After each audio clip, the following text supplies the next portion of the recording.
Есть армянская пословица мудрая: «Ոզին ոզություն է հասնում»։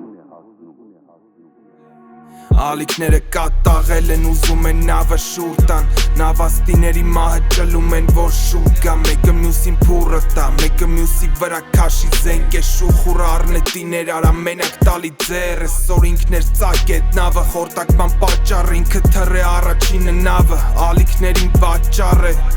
թվում էր թե հաղթում ա չարը, բայց այս ավանդազրույցում գերակը շռում ունեին հանճարն է,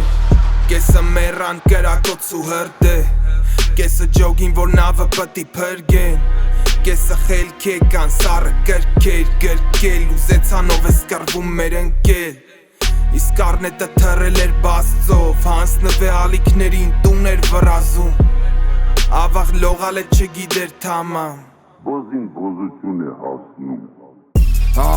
Խորթա մոտը տենա լավ արքը, սրտով տալը չգիտի իրանա պատճառքը, տակից քանդել նետա բացակային վարկն ու բարքը, կյանքը թանգա կռիսով կենել անկապ ջանքա, եթե քիթս խոթեմ սաղ տեղերը կմնամ կրած, սուտը ոնց որ կանաչ չայ բաժակի մեջ աշռած, կռացած լրակյաց թռացած սաղին հաց, խոստապեցի խապեցի ագրավն էլ հետս կռած, էսա դրա մտքերը կլիչկեն առնետը, ենքան թարախ որ քորին ասում ա առնետը, հանի սաղին իրար դեմ նվագի կլարնետը, խոսքով խառնի սաղին իրար բադե բարնետա, փոշի չկար հայտնվեց է թոզին դու ես կասնում, լապամանա ցույցա տալիս խոզությունը թասում, մտքիս համար վերջաբան մոզգս թույն ու ցասում, Ոզին ոզություն է հասնում։